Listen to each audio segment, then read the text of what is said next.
Welcome back to Make Me Good. I'm your host, David Karli. So today's episode, we're going to dive into artificial intelligence, a controversial but sexy topic. And I'm really pleased to welcome a friend and colleague, but also a brilliant mind in this space. Please welcome Professor Antonio Starčević. And Antonio is a full professor at the University of Zagreb in Croatia. And I'm pleased to call him also a colleague with our work in cell therapeutics with Grayledge Technologies. So Antonio, welcome to the program. Thank you so much for being here at a late hour in Croatia. Thank you for inviting me, David. Glad to be here.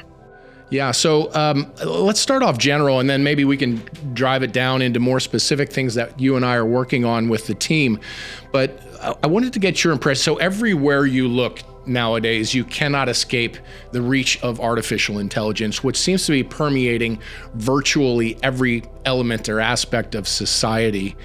I wanted to get your take first on a very general notion. How is artificial intelligence going to help the human race, and how could it potentially be problematic for the human race? What's your take? Well, my take is we are dealing with a disruptive technology. So this is a big breakthrough.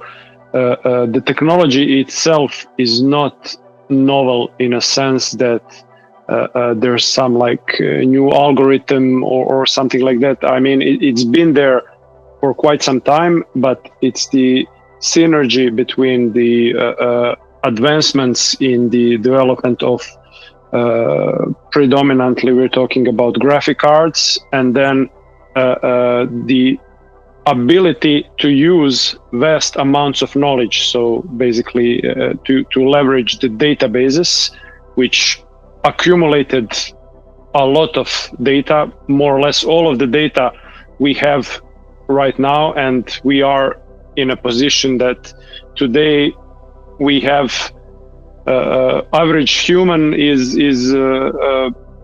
basically exposed to more data than an average person was exposed 100 years ago in entire lifetime. So all this data is available online, and the computing power, which is now more and more affordable, has allowed these algorithms, which have been there for some time, to learn patterns and to basically mimic the way our brains work. Not literally, we could say these are still black boxes, but it's incredible what these models can do. Basically, you can use GPT, Gemini, whatever, and you can not only discuss with these models, you can ask questions and you can get quite reasonable and insightful answers. They can process images. I don't think that there is any field out there that will not be impacted by AI.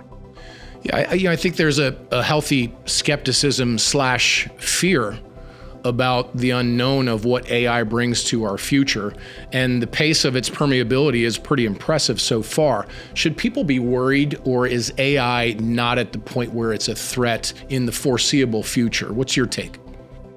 I think that people should be, I call it, critical thinking, and that's like a skill which people today are neglecting.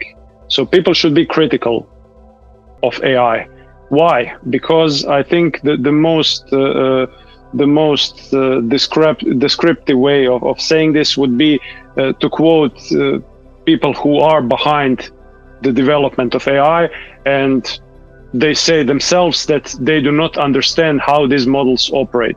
So essentially, we are talking about black box models. We do not know what happens in these vast neural nets and how they construct seemingly great answers and solutions they provide us with.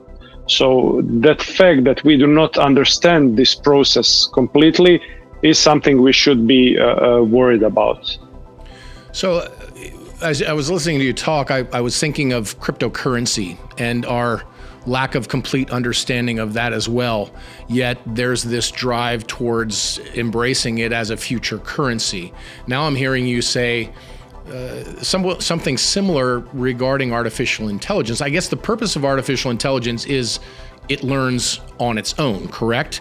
Is it doing so? Is it getting smarter, or it's not yet at the point? It's just assimilating more information, basically, but it's not actually getting smarter in terms of the application of that knowledge. Where do we stand? I would say that the only reason why these models are so proficient at mostly conversational tasks, now more and more in image processing, is because they have this vast amount of knowledge they have been trained on.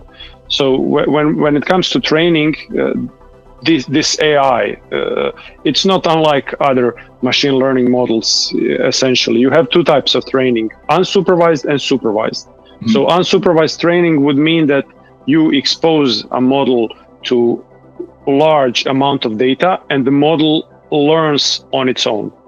But I would say that it's not correct to say that these models learn on their own. So there's an initial stage of learning where they are being exposed to this huge mass of data. But then in second stages, this training is mostly task-oriented, and it's partly supervised. So they are not still learning on their own. So we are not reaching the level of artificial general intelligence, what is also being talked about today. So this would be that this intelligence, artificial intelligence, for example, you will notice does not have initiative of its own. Right. So it just waits for your prompt and then provides you with an answer. So when you say supervised by the user, in the case of a ChatGPT. Right? It can't act independently. Exactly. Right. Can artificial intelligence be creative? Yes, and that's a problem, actually. How so? Because this creativity in terms of current state of the art in artificial intelligence, it's called hallucinations.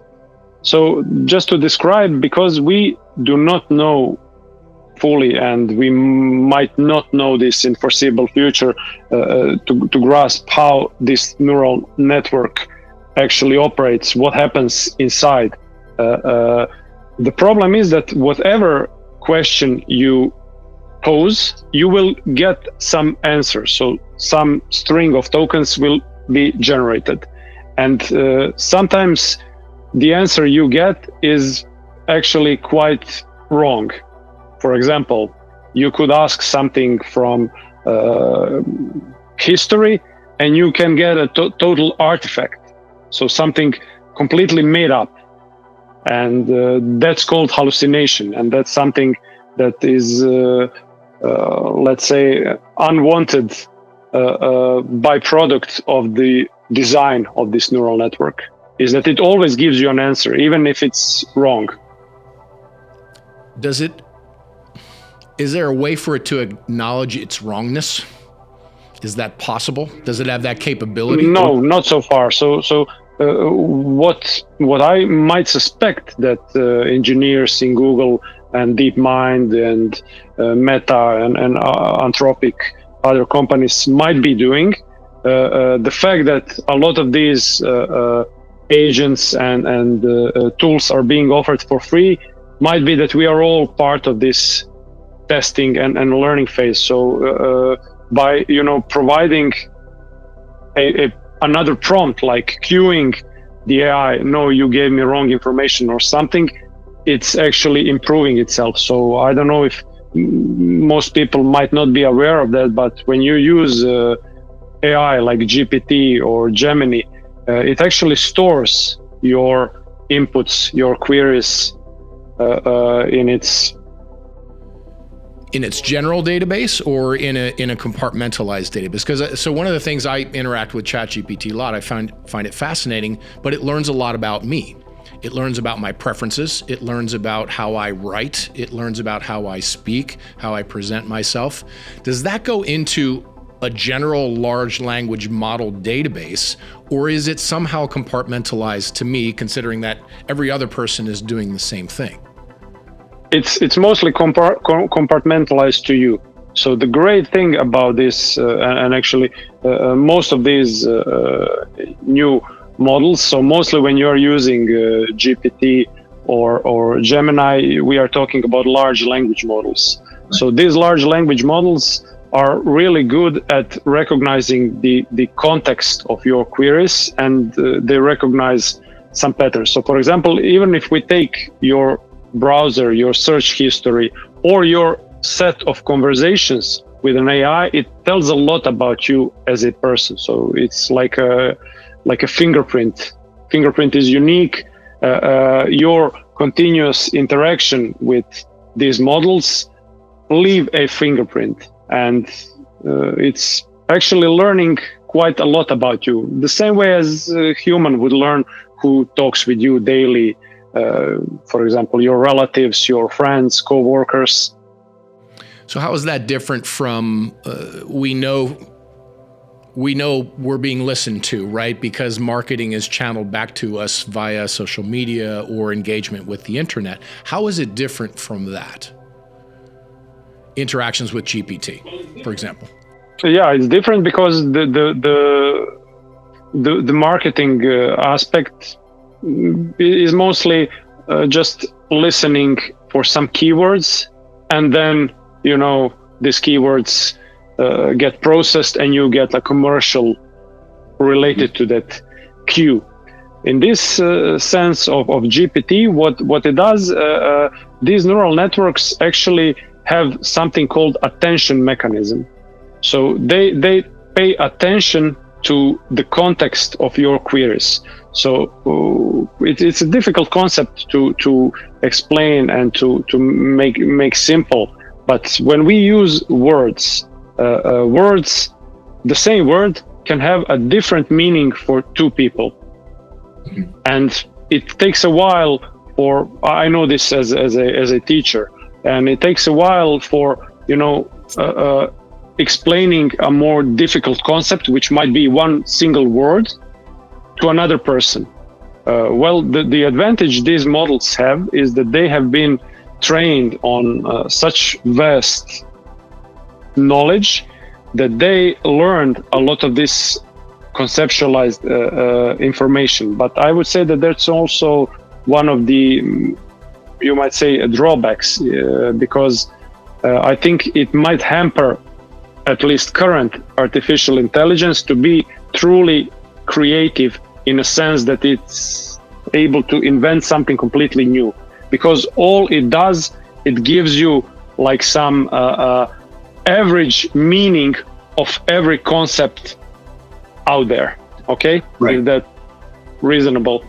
So maybe context is the word. Does AI, a large language neural network, is it able to differentiate context between two meanings, like you just mentioned? Right, a word that could be interpreted as two different ways.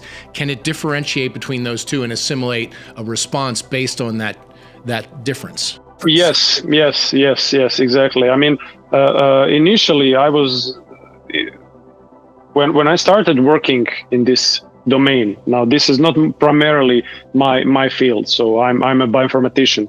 So I started getting interested in this in 2010.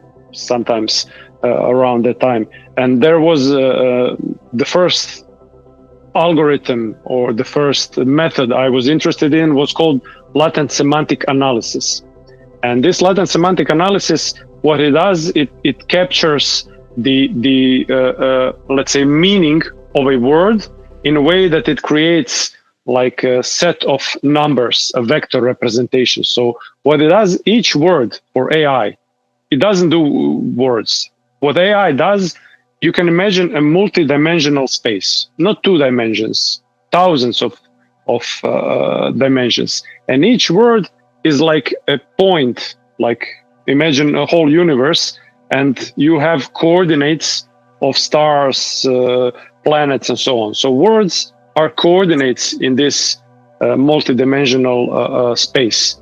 And the similarity between words is how close these planets are together. So if we have words like auto and car, these two words will be close in this space. Let's call it a knowledge space of an AI.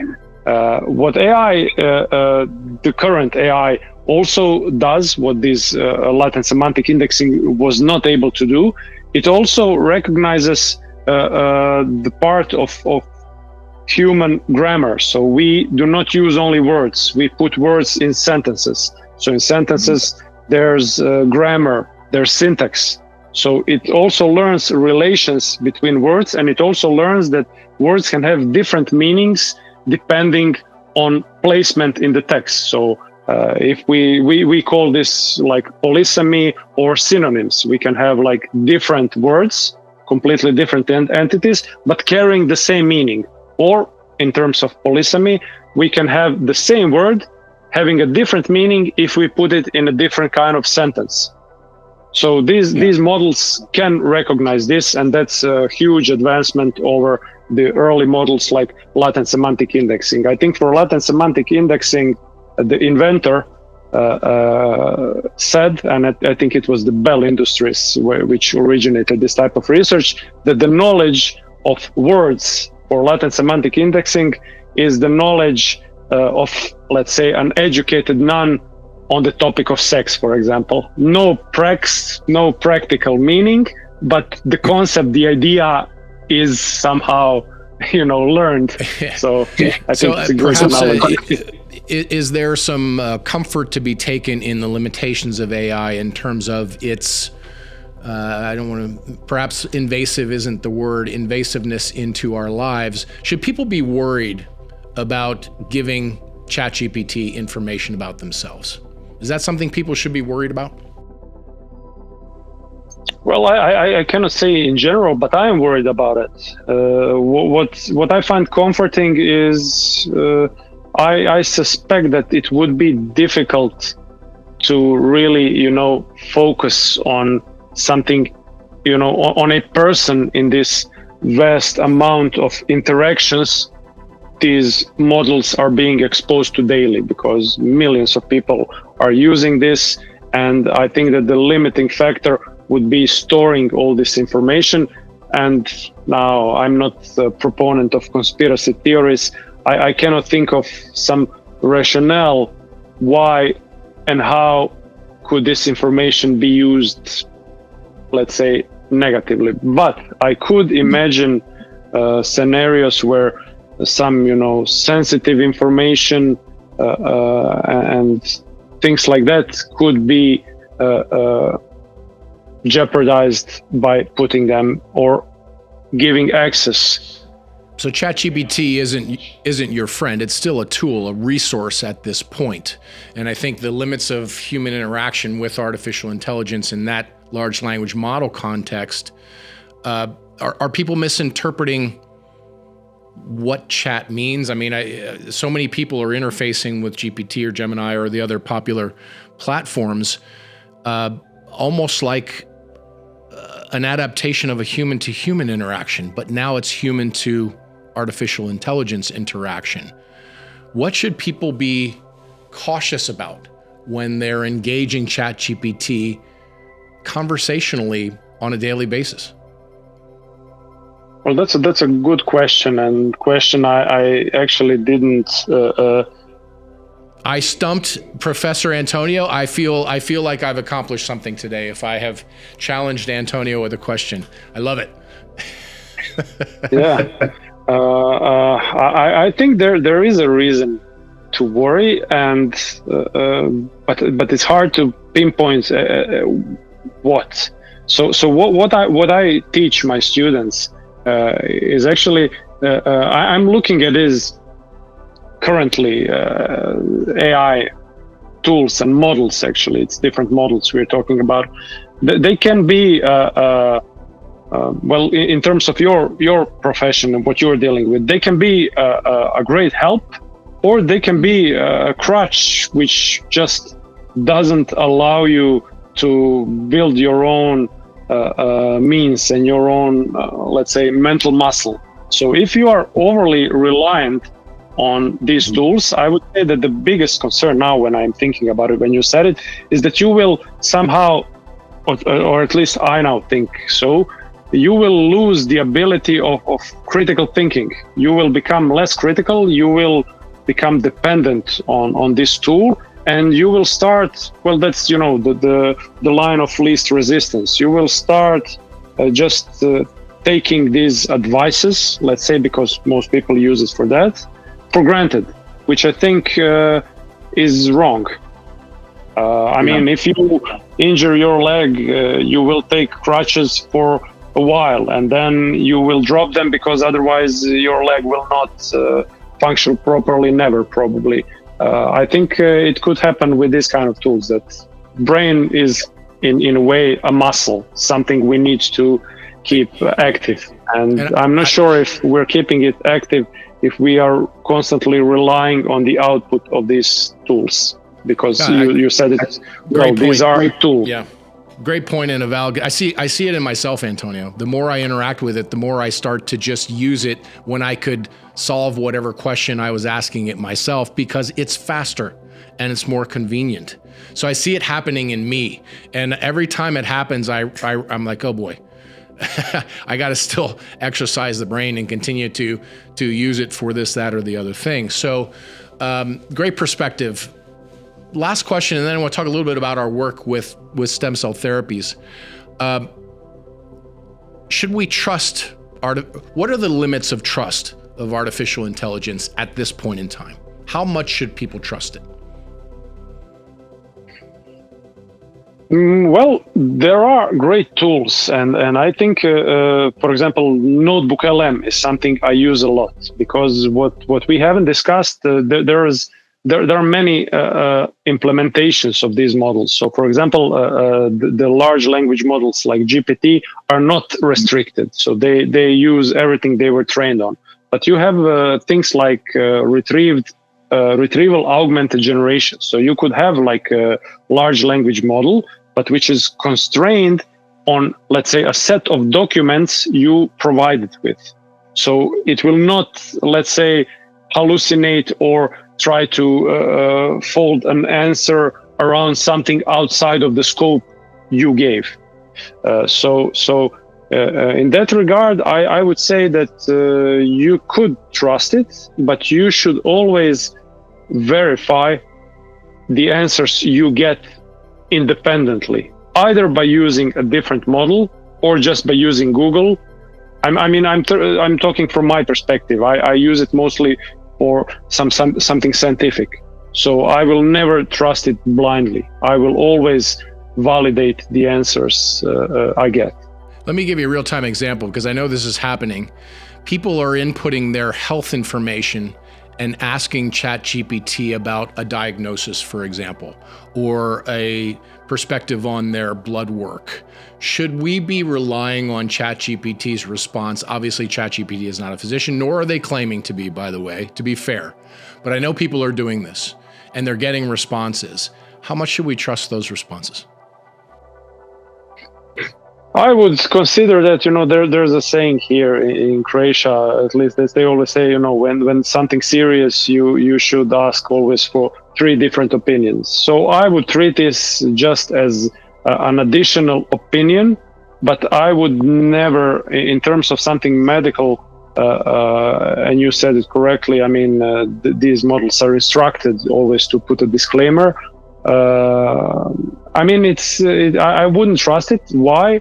Because, again, as we said earlier, because the response, it's not, it's initiated, and it's initiated by your prompt, your question. So if you are posing a question, not as an expert, but as a patient, highly subjective, well, the answer is also going to be inherently flawed. So you always need to have that caution. So, for example, let's say our interaction here. You can ask me a question, and I can go off the track, or you can ask me a question. So this is, we are like 2 independent entities. Well, GPT is not independent entity. It provides an answer, and the answer is basically a logical continuation of your question. So if you have that in mind, you should be wary about how to interpret these answers, because if you're not an expert and if you're highly subjective, then the answer is also not going to be optimal, and especially if this is something medical. So I would say that doctors do not need to worry that they could be replaced by such models, because otherwise we would all be hypochondriacs. As I was listening to that, Antonio, the word judgment popped into my head. When I ask you a question, you use your judgment combined with your experience to answer me. ChatGPT can't use judgment yet, correct? Yes, it relies on, as we said before, on this vast knowledge and on averaging all this concept it has. And what it can do now, it will not say no. It will always give you some kind of answer. In the most extreme case, it's going to hallucinate. So the answer you will receive might be completely wrong. So that's a big flaw. Okay, let's shift gears from fear and doomsday into positive ways that AI is being used. And I'll frame kind of our work together over the past several months, which has been just fantastic. And then I'd like you to comment to kind of walk people through our approach. So Grayledge Technologies is a biotech company that we both work with, which measures billions of cells that we implant into patients as a concept of a cellular dose. These are the dose of the cells that we implant for a arthritic knee or a rotator cuff tendon tear or whatever the indication might be. That dose then is tracked in parallel with patient-reported outcomes, how the patient is doing at different points in time. So we've been tracking and collecting thousands and thousands of those pieces of information. And I approached you and I said, Antonio, we've got this complex data set that I need to now interpret. What does it mean? And thousands and millions of data points and variations and things that could be contributing to success and failure. And I tasked you with using artificial intelligence and bioinformatics to come up with a way for me to predict if a cell therapy is going to work or not. How did you approach that task when I came to you?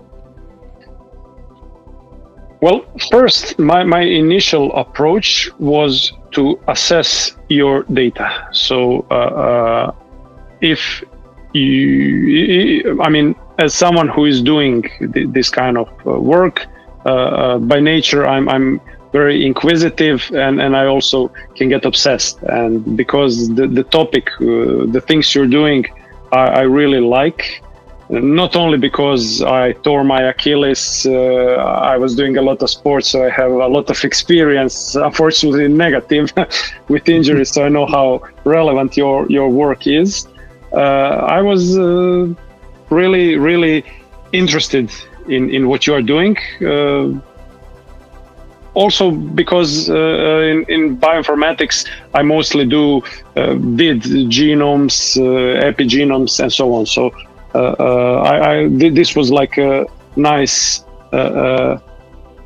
just something different for me, a new challenge, and I like challenges. So the way I approach it, I wanted to get myself familiar with the data. So I spent a lot of time discussing with you, with your team, about the methods which you're using to assess both the patients and the treatment, because that was then my first notion I started developing. So it's not only the patient comes and then we have some result, but what are we assessing? So we have some patient specific data, like it could be gender, age, weight, some kind of comorbidity, all kinds of things which you are storing. But there's also treatment specific data. So you are using PRP, BMC, combining these things, and you use different methods like hemoanalyzer or more advanced flow cytometry to characterize each of your treatments. Then there was a question of dose. So you apply this treatment in a specific dose. So dose is determined by the number of these cells. Then what I wanted to see is how to formulate the problem.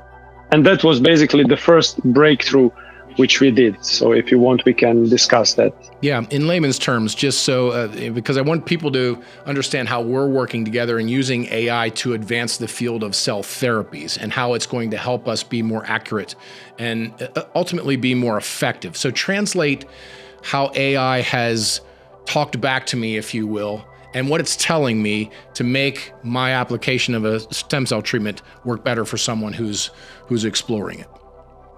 Okay, so the biggest problem was that in this field of autologous therapy, and actually before I did work on some other medicines, simple ones like antibiotics, this dosage is something that's more or less generic. You will not see a situation where for a specific patient, dosage is determined on the basis of personal information. So it's not personalized. And what you're doing has all the labels of something personal, because first of all, the treatment comes from the person, and second, the data which you are collecting. It's a lot of data, and all this data, as we said, describing both the cellular and the person is somehow determining the outcome. So the way we used AI modeling was to create a model that will be able to predict the outcome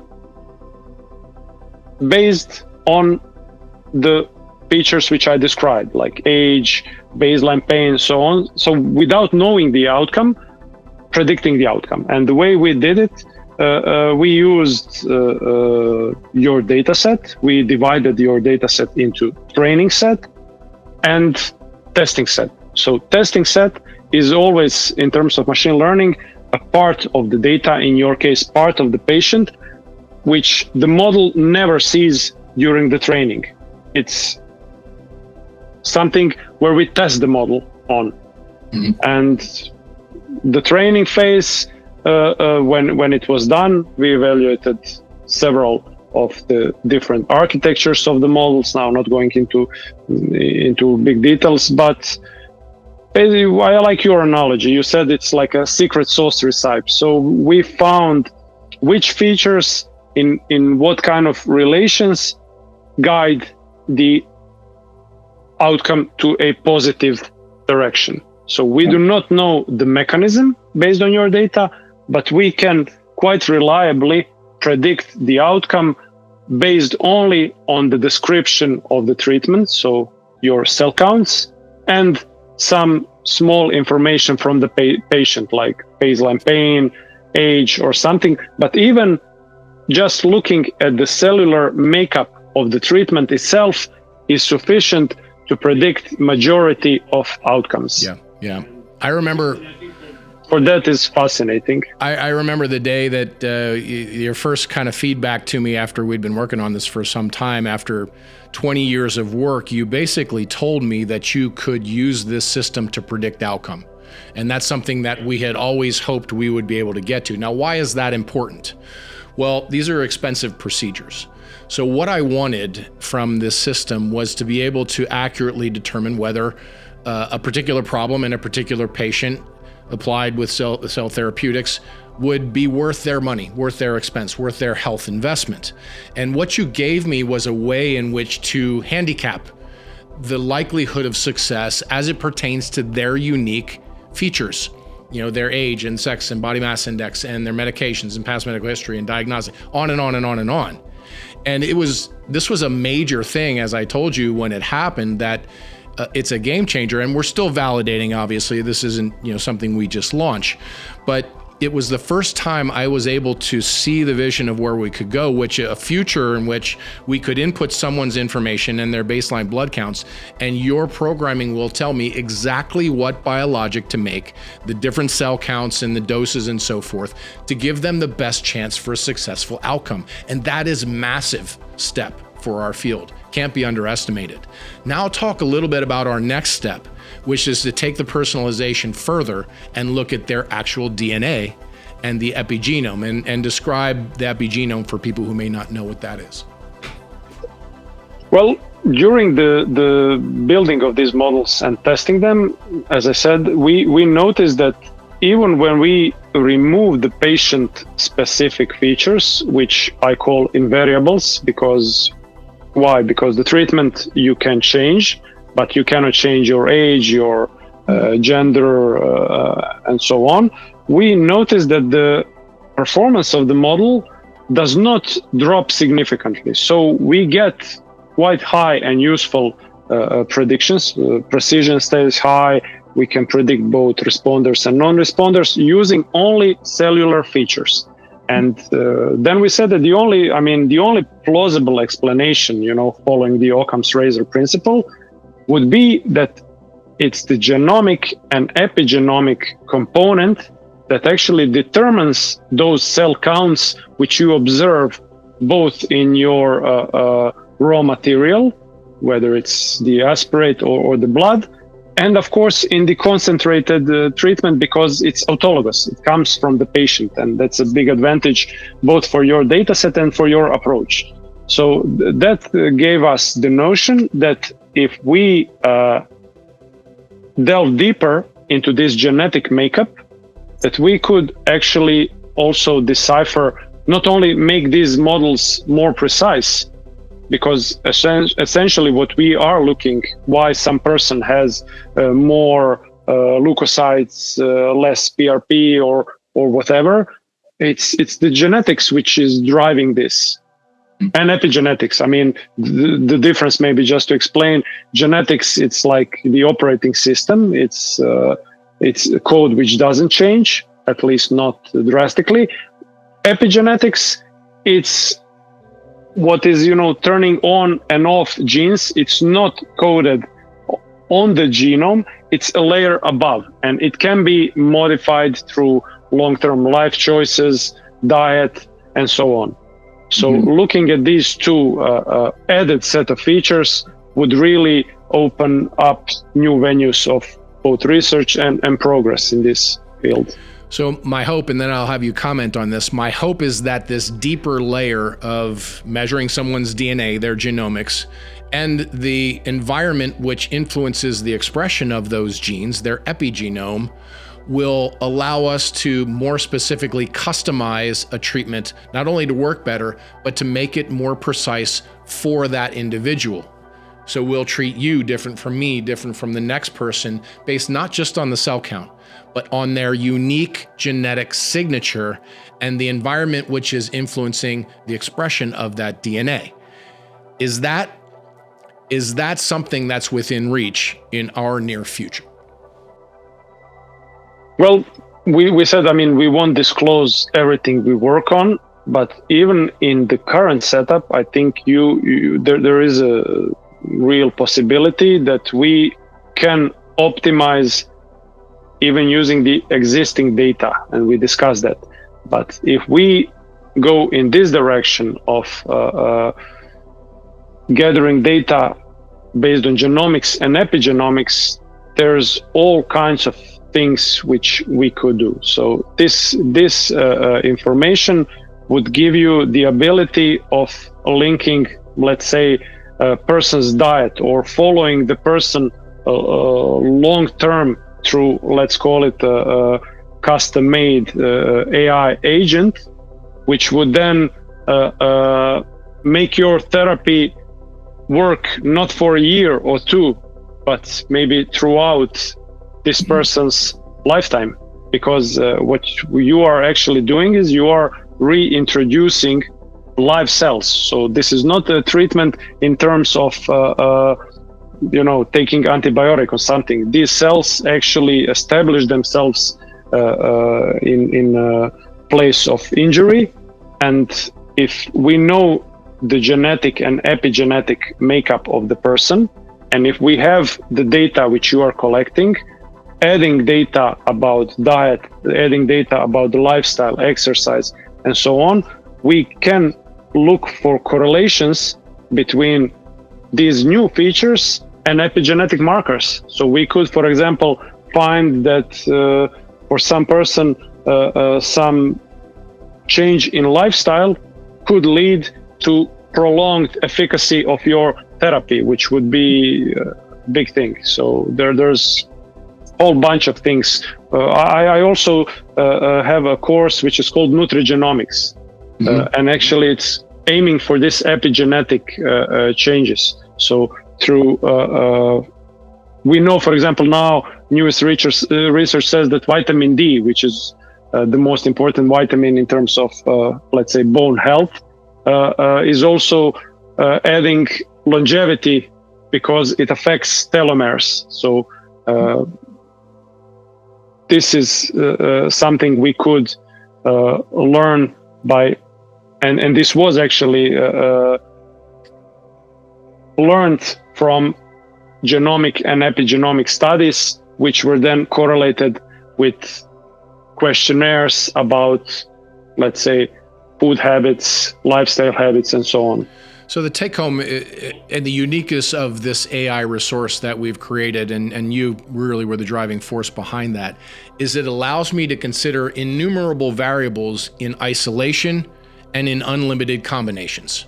So I like to think of it like this, and correct me if I'm wrong, Antonio. It's A plus B, A plus B plus C, A plus C plus D minus F divided by G, and on and on and on and on and on, endlessly trying to find those positive predictors that will drive success or health or lifestyle choice or whatever clinical decision is needing to be made. We think about this concept of the data-centric practice of the future, where everything that's measurable in a human being can be inputted into a system like this and analyzed to customize a health program for them that will optimize their health across the board, whether it's bones or muscles or brain or heart or kidneys or lungs.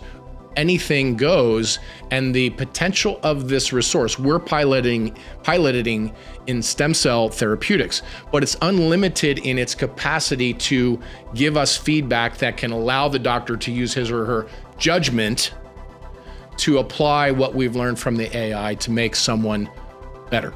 Yes?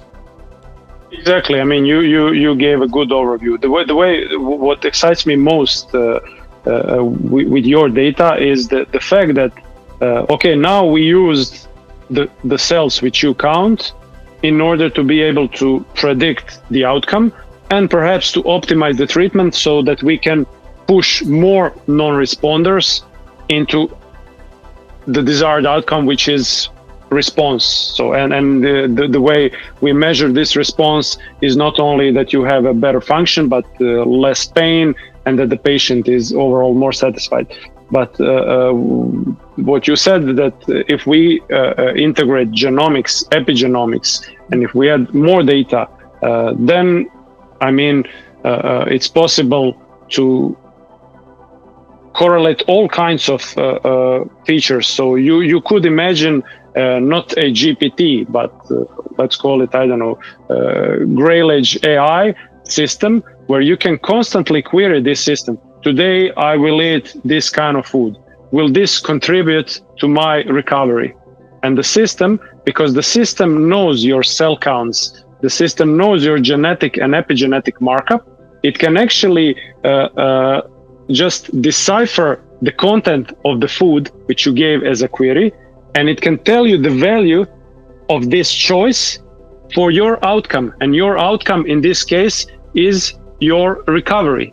So right. This is doable. This is possible. Right. All right, last question, and hopefully people aren't fatigued from your brilliant explanations today. But one of the things I've been hypothesizing, and you've supported, is this notion that it's not a single cell type. For example, a cultured cell, a mesenchymal stem cell from a placenta or an umbilical cord or whatever might be the case, another person, versus what we do, which is to take all of the cells that are involved in healing together, concentrated, and apply them, which mimics more what happens in nature. What's your perspective on the likelihood that an autologous model, cells from the patient immediately applied back to them in ratios that are normal, versus culturing out a cell line that may be younger cells, for example, from a birthing tissue product? Which do you think makes more sense to drive regeneration, healing, improvement in degenerative conditions, the things that we're treating? difficult to say. I don't have enough knowledge. I mean, I for that, but as far as I'm aware of, the currently, I think autologous treatment has a lot of, let's say, looking from the safety perspective. I would say that autologous therapy is the way to go, because I think the possibility of rejecting these cells, possibility of these cells harboring some unwanted or lethal mutations, which could later on develop into cancer or something like that, is minimal or non-existent, because basically these are your cells. However, these cells, since they each cell has certain lifespan, unless they are cancer cells, they are not able to divide infinitely. They have a limit in terms of their plasticity. So to repair a tissue, to do the work, they need to have this plasticity, which we call pluripotency. So we call them like stem cells. So using actual stem cells has this, let's say, advantage from the perspective of potency. But what I'm thinking will be probably the way to go is cellular reprogramming. And we discussed, and you have some great ideas there. So I think what will become possible, and we are talking about real near future, probably with the help of AI, will be reprogramming autologous. Yep. So basically, not even culturing, let's say, prepping these cells, giving them the right instructions, and the way to go, the direction to go will be epigenomics, because it's not changing the genome. It's just epigenomics. We know that cells, certain genes in cells, after they have been, after they became part of a tissue, have been shut off, and some are left on, and so on. So knowing this difference, this epigenomic landscape, will allow us to reprogram the cells, and then you will have best of both worlds in terms, and I think that will be the autologous therapy. So I would go in that direction. Agreed. I like the concept of using your own cells, but making them work for us in a specific fashion, which just kind of summarizes what you just said, programming them or influencing them to perform a specific function. Right? Regenerate cartilage, repair a damaged heart, right? Conditioning them. So yeah, it's nice to hear that that's a reachable future in our lifetime, not pie in the sky stuff that's 20, 30 years away. But I think AI is the driver that allows these accelerated technologies to advance more than ever in history. Fair? I think so. I think this is like unprecedented time in history, that we will see huge progress, especially in terms of medicine. I mean, I could name like AlphaFold, for example. Now we can generate structure of any human protein, and all of the change which we are looking for is ultimately on the protein level. So this was enabled by AI.